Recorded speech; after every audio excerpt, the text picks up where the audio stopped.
Hello दोस्तों, study 360 academy के इस यूट्यूब चैनल पर आपका बहुत बहुत स्वागत है। तो दोस्तों, आज की इस वीडियो में हम करने वाले हैं बिहार बोर्ड एग्ज़ाम 2026 के लिए मैथमेटिक्स के एक बहुत ही शानदार क्वेश्चन का सॉल्यूशन, जो कि आपके बार बार बोर्ड एग्ज़ाम में पूछे जाते हैं और आपको 5 मार्क्स यहीं से दिला कर जाएंगे। तो साथियों, क्वेश्चन नंबर 21 आप लोगों को देखना है। आप यहाँ पर देख सकते हैं कि सबसे पहले तो ये क्वेश्चन जो है आपके 2011 में पूछा गया, इसके बाद 2020 में, और फिर जो है रिसेंट यानी कि 2025 में भी आपका मैट्रिक का एग्ज़ाम में ये क्वेश्चन पूछा गया है।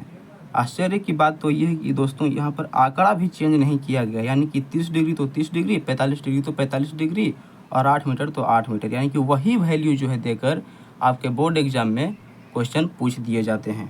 तो सबसे पहले आपको बता दें कि ये जो क्वेश्चन है वह कहाँ से लिया है हमने। तो दोस्तों, ये जो क्वेश्चन आप लोग देख सकते हैं कि ये जो है त्रिकोणमिति के कुछ अनुप्रयोग यानी कि सम एप्लीकेशंस ऑफ ट्रिग्नोमेट्री से लिया गया है, और ये हाइट एंड डिस्टेंस यानी कि ऊंचाइयां एवं दूरियां से। तो हम लोग इस क्वेश्चन का सॉल्यूशन देखने वाले हैं। तो आप लोग इस क्वेश्चन को एक बार अच्छे तरीके से पढ़ लें, ताकि हम इसका पूरा सॉल्यूशन आपको वीडियो में आगे प्रोवाइड करें। इस क्वेश्चन को आप लोग अच्छे तरीके से पढ़ लीजिएगा। बोला गया है, एक बहुमंजिला भवन के शिखर से देखने पर 8 मीटर ऊंचे भवन के शिखर और तल के अवनमन कोण क्रमशः 30 डिग्री और 45 डिग्री है। बहुमंजिला भवन की ऊंचाई और दोनों भवनों के बीच की दूरी क्या होगी। ठीक है, आप लोग इस क्वेश्चन को अच्छे तरीके से एक बार पढ़ लें और हम इसका सॉल्यूशन आपको यहाँ पर बताएंगे। तो आइए अब इसका सॉल्यूशन देखते हैं। तो यहाँ पर आप लोगों को इसका सॉल्यूशन अब बताया जाएगा। तो सबसे पहले आपको बोला गया है एक बहुमंजिला भवन के शिखर से। तो दोस्तों, ऐसे क्वेश्चन जब भी आप लोगों को हाइट एंड डिस्टेंस से पूछे जाए ना, तो लाइन बाय लाइन आप लोग क्वेश्चन को बनाते चलिए। बोला गया एक बहुमंजिला भवन, तो सबसे पहले आप लोग एक बहुमंजिला भवन अपने कॉपी में बना लीजिएगा। ठीक है, यहाँ पर सबसे पहले आप लोगों को प्रश्नोत्तर संख्या लिख लेनी है और नीचे हल इसका करना होगा। तो सबसे पहले बोला गया एक बहुमंजिला भवन, हमने ये एक बहुमंजिला भवन बना लिया। और बोला गया है कि शिखर से देखने पर 8 मीटर ऊंचे भवन के शिखर, 8 मीटर ऊंचे भवन यानी कि 8 मीटर ऊंचा कोई भवन है। तो भवन मान लेते हैं 8 मीटर, ये एक 8 मीटर ऊंचा एक भवन है। ठीक है, ये मान लिया हमने एक भवन। तो आपके पास क्या आ गया, एक बहुमंजिला इमारत और एक भवन। आप लोग चाहें तो भवन को इस साइड भी ले सकते हैं, इससे कोई दिक्कत नहीं है। ठीक है, तो अब आप लोग सिंपल तरीके से इससे मिला सकते हैं और इससे ये मिला सकते हैं। अब बोला गया है कि शिखर से देखने पर अवनमन कोण क्रमशः 30 डिग्री और 45 डिग्री अवनमन कोण दिया गया है। ठीक है, तो अवनमन कोण क्या होता है, ऊपर से ना। ठीक है, तो आप लोग इसको मिला दीजिए यहाँ से और इसको यहाँ से मिला देंगे। ठीक है, तो अवनमन कोण जो है 30 डिग्री और 45 डिग्री आपका दिया गया है। तो दोस्तों, ये जो होता है आपका, ये 90 डिग्री पर है। ठीक है, आप लोग ये जब सीधा है ना, तो ये 90 डिग्री है, और इसके पास जाएंगे तो कितना आएगा, इधर 85 आएगा, 80 आएगा, 75 आएगा, मतलब धीरे धीरे जो है घटता जाएगा। तो सबसे पहले 30 आएगा या फिर 45 आएगा, आप लोग बताइए।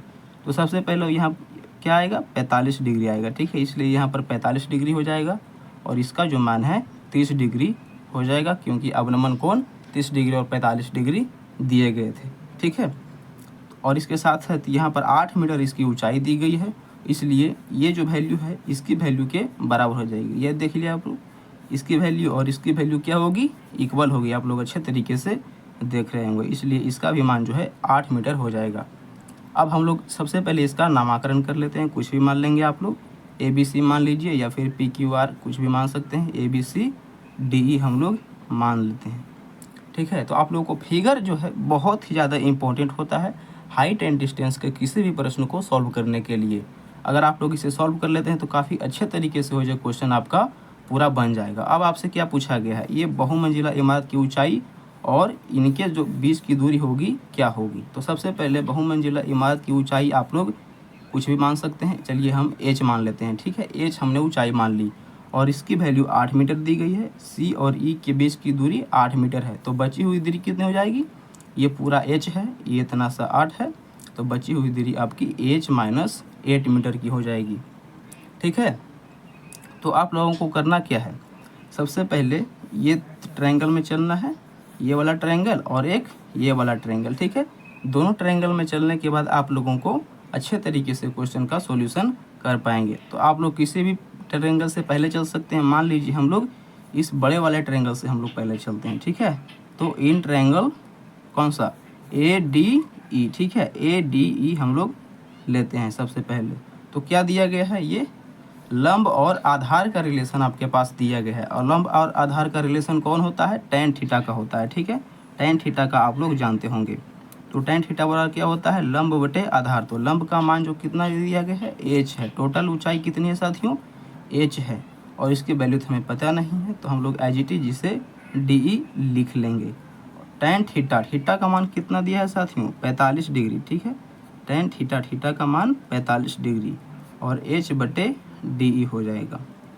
45 डिग्री का मान आप लोग जानते होंगे कि tan 45 डिग्री की जो वैल्यू होती है आपकी 1 होती है, ठीक है। tan 45 डिग्री की वैल्यू कितनी होती है, 1 होती है। तो कितना हो जाएगा, h बटे DE।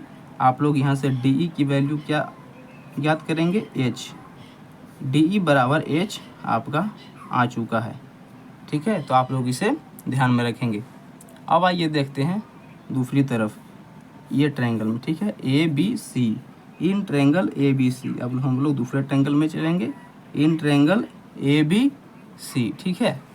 अब हम लोग ABC ट्रायंगल में चलेंगे। बोला गया है 30 डिग्री का मान, tan 30 डिग्री का मान आपके पास दे दिया गया है। तो ये कितना हो जाएगा, लंब बटे आधार होता है। तो लंब का जो मान है साथियों, AC का मान है h-8, ठीक है। h-8 आप लोग अच्छे तरीके से देख पा रहे होंगे। और इसकी जो वैल्यू है, आधार की वैल्यू BC दी गई है, ठीक है। तो BC हम लोग लिख लेंगे। tan 30 का मान आपका कितना होता है, 1/√3 होता है, ठीक है। tan 30 का मान 1/√3 होता है, h-8 और ये हो जाएगा आपका BC, ठीक है। तो अब आप लोग अच्छे तरीके से यहाँ पर देख पा रहे होंगे साथियों, जो BC बराबर जो है ना, ये DE के बराबर है। ये दोनों पैरेलल है और इनकी दूरियां भी सेम है, इसलिए BC बराबर DE क्या हो जाएगा, BC बराबर DE के हो जाएगा। यानी कि जहाँ जहाँ हमें BC दिखेगा वहाँ हम लोग DE को लिख सकते हैं, क्योंकि BC बराबर DE के है, ठीक है। तो अब आप लोग यहाँ पर जो BC का मान दिया है वहाँ आप लोग DE लिख सकते हो। और DE की वैल्यू कितनी है साथियों, h। यहाँ पर आप लोग लिख लीजिएगा, इसके बराबर है h के।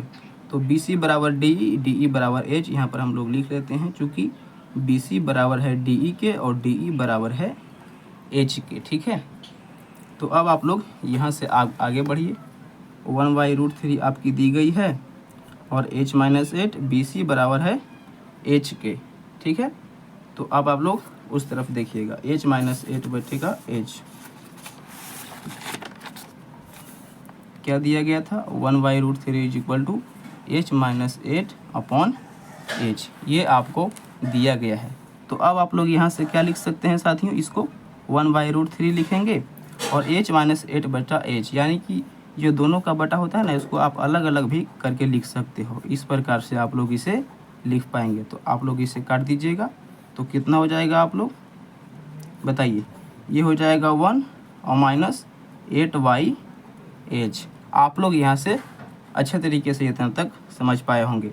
अब आप लोग 8/h को नहीं है ना प्लस में ले जाइए, ठीक है। इस तरफ जब इसे ले जाइएगा, 8/h जब इस तरफ आ जाएगा तो 1 तो यहीं पर है, और जो 1/√3 है ना, इसको इस तरफ ले जाएगा तो ये माइनस में हो जाएगा, माइनस में 1/√3 हो जाएगा। तो अब आप लोग यहाँ से देखिए क्या हो जाएगा, ये आपका कुछ नहीं है तो 1 है, तो इसका LCM लेंगे तो √3 हो जाएगा। तो √3 और √3 से √3 कट गया, -1। आप लोग यहाँ तक जो है अच्छे तरीके से समझ पा रहे होंगे साथियों। तो अब आप लोगों को क्या करना है, अब आप लोगों को जो है h की वैल्यू निकालनी है, ठीक है। h की वैल्यू अब आप लोगों को निकालनी होगी। अब आप लोग जो है आसान तरीके से यहाँ से h की वैल्यू को निकाल सकते हैं। कैसे निकालेंगे साथियों, अब यहाँ से आप लोगों को क्रॉस मल्टीप्लिकेशन करनी होगी, यानी कि 8 को इससे गुना और h को इससे गुना करेंगे, ठीक है। तो h का वैल्यू आपका कितना आ जाएगा साथियों, h की वैल्यू आप लोगों की कितनी आ जाएगी, h देखो किससे गुना है, √3 - 1 से, ठीक है। एच किससे गुना है, √3 - 1 से, इसलिए ये आ जाएगा आपके नीचे में। ये आप लोग देख सकते हैं ये किससे गुना है, एच किससे गुना है, √3 - 1 से। यहाँ भी एच √3 - 1 से गुना है, और ये 8√3 यहाँ पर हो जाएगा, ठीक है। 8√3 आपका यहाँ पर आ जाएगा। और जब भी हम लोगों को ये अपरिमेय संख्याएं जो है नीचे में यानी कि हर में दिखती है ना, तो वहाँ पर हम लोग हर का परिमेयीकरण कर देते हैं। और ये इसमें क्या होता है साथियों, जो माइनस जो 20 का चिन्ह होता है वो प्लस में हो जाता है, और अगर यहाँ पर प्लस रहेगा तो ये माइनस में हो जाएगा, यानी कि ये माइनस है तो यहाँ पर √3 + 1 हो जाएगा, और नीचे भी हम लोग √3 + 1 लिख देंगे। और ऐसा क्यों करते हैं, जैसे यह √3 + 1 है, √3 + 1 है, इसको अगर आप लोग काट देंगे तो कुछ नहीं तो 1 हो जाएगा, यानी इससे हमें कोई दिक्कत नहीं है। तो अब आप लोग जो है इसका गुना करेंगे, ठीक है। तो कितना हो जाएगा, 8√3 को √3 से गुना कीजिए तो √3 आपका 3 हो जाएगा, और 8 तिया 24 हो जाएगा, ठीक है। और 8√3 को +1 से गुना करेंगे तो 8√3 ही आपका रह जाएगा। और नीचे क्या है दोस्तों, ये हो गया a - b और a + b। a - b और a + b के फॉर्मूले पर आप लोग तोड़िएगा तो इसका फॉर्मूला होता है a² - b², यानी कि √3 का स्क्वायर -1 का स्क्वायर। तो आप लोग इसे आगे देखिएगा, ये h की वैल्यू हम लोग इसे निकाल रहे हैं, तो 24 + 8√3 अपॉन √3 का स्क्वायर कितना होता है, √3 × √3 अगर आप लोग करते हैं तो इसकी वैल्यू 3 आती है, 1 का स्क्वायर आपका 1 ही हो जाएगा। तो 24 + 8√3/2 आपका आ जाएगा, ठीक है। तो अब आप लोग एच की वैल्यू यहाँ से क्या निकालेंगे, आप लोगों को 8 है जो है दोनों में कॉमन दिख रहा होगा, ठीक है। 8 जो है साथियों दोनों में कॉमन आप लोगों को दिख रहा होगा, 24 में भी और 8√3 में भी है। तो 8 अगर हम लोग इसे कॉमन लेते हैं तो कितना बच जाएगा, 24 में 8 कॉमन लेंगे तो 3 बचेगा, और इससे कॉमन लेंगे तो ओनली √3 आपका यहाँ पर बच जाएगा, और अपॉन में 2 है। तो 2 से 4 बार में 8 को काट दीजिएगा, तो एच की वैल्यू आप लोगों को अच्छे तरीके से आ जाएगी 4 × 3 + √3। अब आप लोगों को एच की वैल्यू आपके यहाँ पर आ चुकी है। और एच क्या है साथियों, बहुमंजिला भवन की ऊंचाई है, आप लोग यहाँ पर देख पा रहे होंगे, ठीक है। एच हमने बहुमंजिला भवन की ऊंचाई मानी थी, ठीक है। तो एच यहाँ पर आपके बहुमंजिला भवन की ऊंचाई आ चुकी है। और आप लोग नोटिस कर रहे होंगे कि एच बराबर डी के था, ठीक है। एच बराबर जो है डी की वैल्यू थी साथियों, और डी क्या थी, ये है, ये कौन सा है, दोनों भवनों के बीच की दूरी, यानी कि डी का मान और एच का मान जो है दोनों इक्वल हो जाएगा। यानी कि लास्ट में हम लोग क्या लिख देंगे साथियों, तो लास्ट में हम लोग यहाँ पर लिख सकते हैं कि अतः, लास्ट में आपको यहाँ पर अच्छे तरीके से लिख लेना है, तभी आपको पूरे नंबर जो है मिल पाएंगे, ठीक है। आप लोगों को लास्ट में क्या लिखना है, अतः बहुमंजिला भवन, ठीक है। आप लोग यहाँ पर अच्छे तरीके से लिख लेना है, बहुमंजिला भवन तथा दोनों भवनों के बीच की दूरी, दोनों भवनों के बीच की दूरी आप लोगों को लिखनी होगी, के बीच की दूरी, ये आप लोग अच्छे तरीके से लिख लेंगे। क्या हो जाएगा, डी बराबर एच, और बराबर आपकी वैल्यू क्या आई थी, 4 × 3 + √3 के, और ये जो है आपका आंसर। दोस्तों अगर आप लोग इसी तरीके से अपने बोर्ड एग्जाम में इस क्वेश्चन को आप बना कर आते हैं तो आपको अच्छे तरीके से जो है 5 मार्क्स फिक्स हो जाएंगे साथियों। जी हाँ साथियों, 5 मार्क्स आपको मिलने से कोई नहीं रोक पाएगा। तो अगर वीडियो आप लोगों को अच्छे तरीके से समझ में आया हो तो वीडियो को लाइक कर दें साथियों। चलिए आप लोगों को एक बार और से फटाक देने रिवीजन करवा देते हैं, ठीक है। क्विक रिवीजन, यानी कि कैसे आप लोग इसे समझ सकते हैं। तो सबसे पहले आपसे बोला गया था कि एक बहुमंजिला भवन है, तो हम लोग एक बहुमंजिला भवन बनाई जिसकी ऊंचाई h है, और इससे 8 मीटर दूरी, इसे मतलब कि इसके दूरी पर कुछ दूरी पर 8 मीटर ऊंचा एक भवन है जिसके अवनमन कोण क्रमशः 30 डिग्री और 45 डिग्री है। तो यहाँ से हमने सबसे पहले इस ट्रायंगल में चलकर इसका मान निकाला है, डी का मान जो कि एच के बराबर है। फिर हमने इस ट्रायंगल में चला, यानी कि जो 30 डिग्री दिया गया था उस ट्रायंगल में चलने पर हमें यहाँ से सारी बातें पता चली, और यहाँ से हम लोग निकालते बहुत ही शानदार तरीके से हम लोग सॉल्यूशन करते करते एच की वैल्यू तक पहुँच गए। और हम लोगों ने पीछे देखा था कि जो DE का मान है वह H के बराबर है, और DE क्या है, आपके दोनों भवनों के बीच की दूरी है। यानी जो आपके बहुमंजिला भवन की जो ऊंचाई होगी ना साथियों, वह क्या होगी, दोनों भवनों के बीच की दूरी के बराबर हो जाएगी। तो इस तरीके से अपना क्वेश्चन को बनाइएगा तो पूरा नंबर आपको मिलेगा। तो मिलते हैं अगले वीडियो में, तब तक के लिए धन्यवाद। जय हिंद। चैनल को सब्सक्राइब करना ना भूलें और दोस्तों में भी इसे शेयर करें।